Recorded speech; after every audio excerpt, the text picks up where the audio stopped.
Hi guys, welcome to the Four Kings One War Combat Room. I'm Glyn, aka The Wizard, and today joining me is my good mate Garth, aka Tactics, just to share some insights into a game that we captured last week. So again, for those of you that are new to Four Kings One War, this is a game that's been played in the Glowworm Cave, which is one of 4 environments available to you, and the game's available now on Steam, where you can actually download the free demo and play the mighty Morpheus, which is our resident's AI. So there's a few simple functions on board view with your combat arena. You can rotate it left or right. You can tilt it forward or back. Or you can zoom in or zoom out depending on what angle you want to have a look at. So this is a typical viewing point of view, certainly one of my preferred ones, but you know, it is an individual choice, and no matter what choice you do make, one thing you want to make sure is that you can see this white square down the bottom of the courtyard, and you also want to be able to see the inside corners here to make sure that you know what's lurking around there. So White opens by moving both of its knights out into the combat arena with a double hop, showing early aggression. So as with traditional chess in Four Kings One War, there's also an opening, a mid and a close, and it's really important to be aware of what mindset you're actually choosing to be in. Certainly in the opening, unless you're getting pressured or early pressure, you definitely want to spend the first few turns establishing your opening formation, and you don't want to jam yourself in either. You want to create some open space for your back row pieces to work behind. So as you can see now, the pawns have actually formed a shield. This is a really good defensive play in the early opening. Yeah, it is a great defensive play, and it kind of, as you can see, it gives you lots of room behind your defensive line to get your back row active.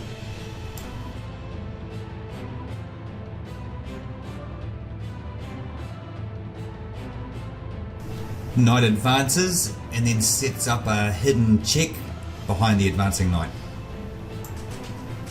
Seen and blocked by green. Always good to future-proof these types of scenarios as you see them, otherwise they're going to inevitably catch you off guard and probably be used in 3s into 2s. Trapline defensive shield by black.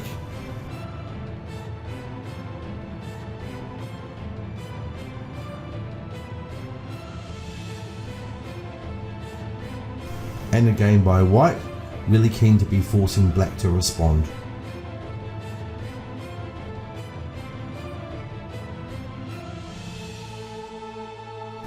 Yellow sets up a hidden attack on black's queen.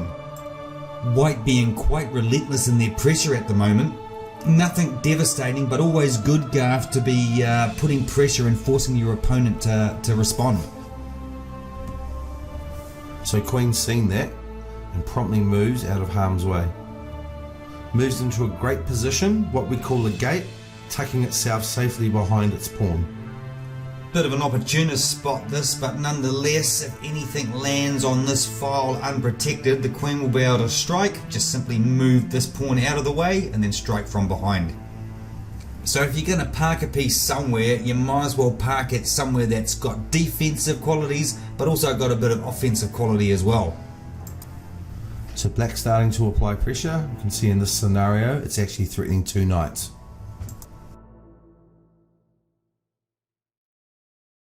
Oh, and the one piece the Black Army would have been hoping was moved is the protecting bishop. Leaves the knight exposed and then cleaned up by the queen, putting the white king in check. First blood drawn, first major exchange of the game. White won't be happy with that. No, not at all.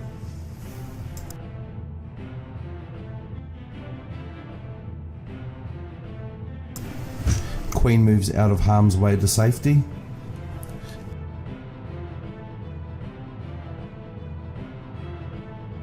And white castles.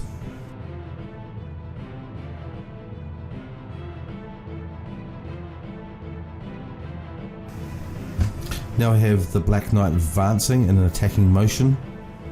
Yeah, it's probably one of the weak spots often found in Four Kings One War defense.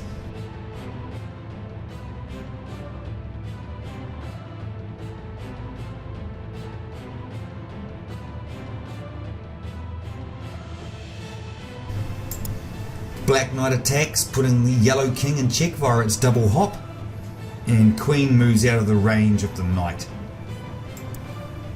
Black army starting to put its own pressure on now, however it's actually landed on a hidden attack from the white bishop. Sure enough, the pawn steps out of the way to open up the attack by the bishop.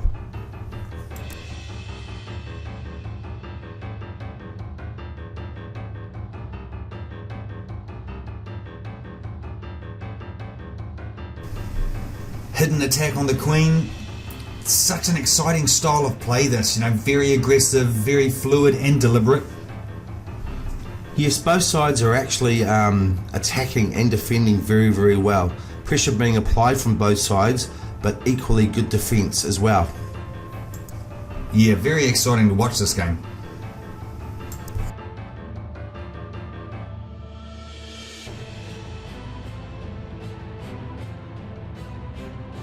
Again, great forward momentum by both players. It's always good to force your opponent's moves.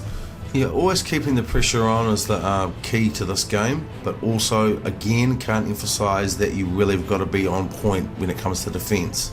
Yeah. Queen under attack. Oh, and a very tidy defence. Slips behind her line and simply closes the shield. Nice, lovely defensive play there. So once again we see the knights are very active, always there, always ready to pounce.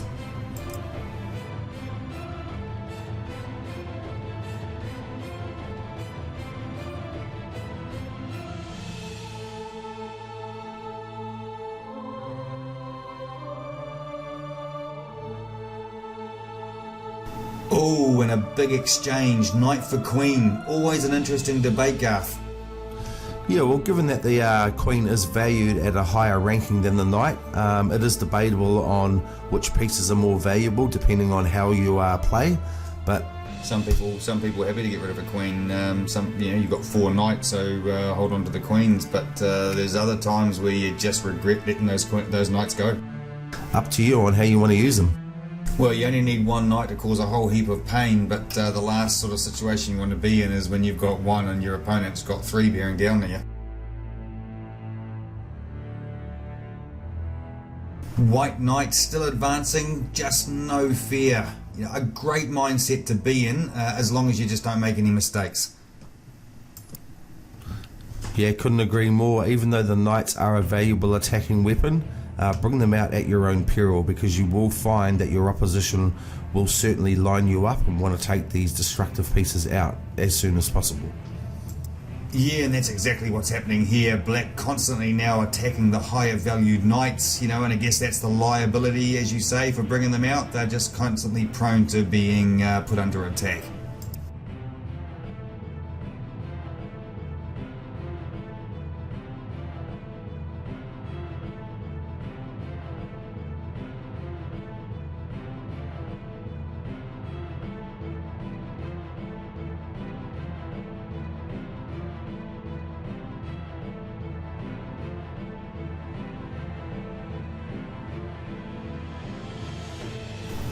So once again you can see the knight being put under pressure by a hidden attack from the bishop.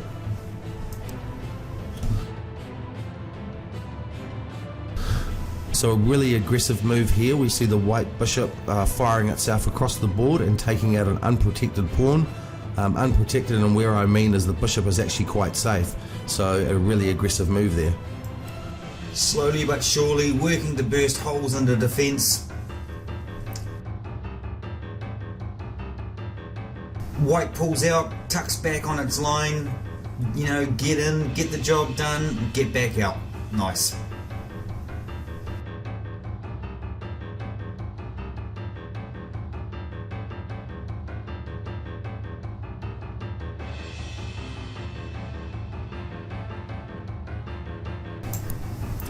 Once again, black now getting more aggressive with its knights.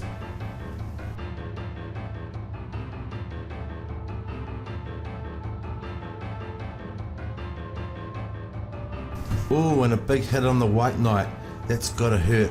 Only leaves yellow with 1 knight. Yeah, never the best scenario to be outnumbered on knights. pressured by numbers on black's side now.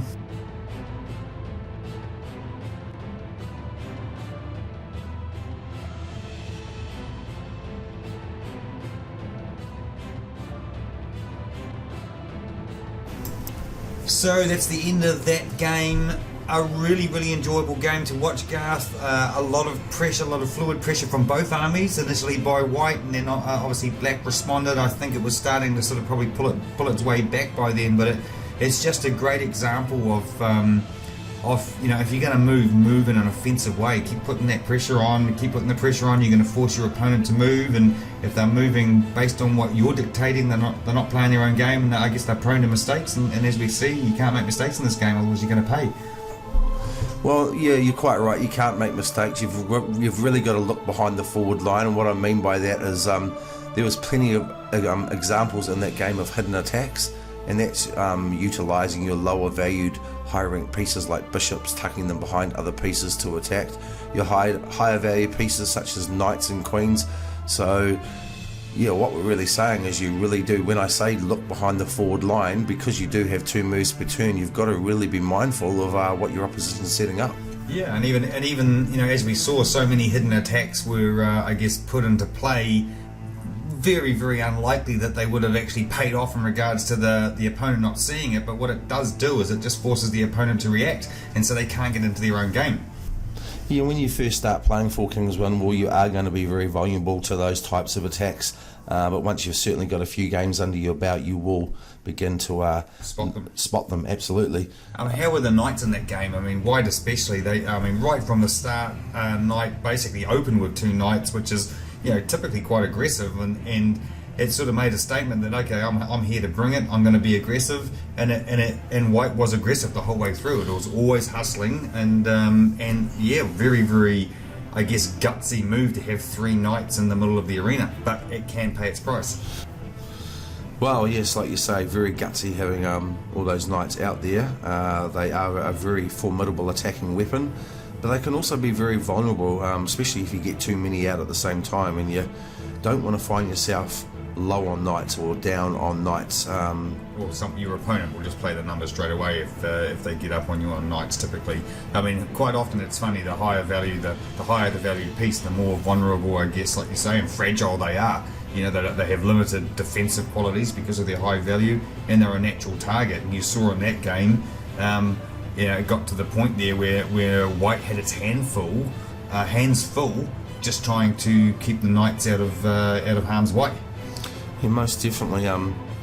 One thing to anyone wanting to get into Four Kings, you've really got to value all your pieces. I mean, the Bishop, even though it is your lowest ranked high-powered piece, they're versatile though. They're very versatile. So awesome for attack, awesome for defense. You'll always want to fire them off to take out a higher ranked piece, but they're just such a beautiful piece. Definitely, this game's taught me, unlike traditional chess where you can tend to throw pieces away just to even out the numbers, Four Kings One War really teaches you to value your pieces and utilize them.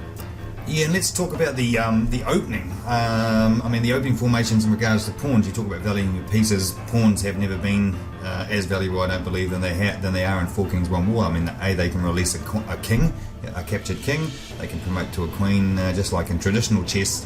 But they can form bunkers. They're quite a strategic piece, but a staunch little piece, and something that you really want to use well. Black obviously opened with the traditional trap line. White was quite a simple sort of an opening, and it was probably more focused on attack this time round, right?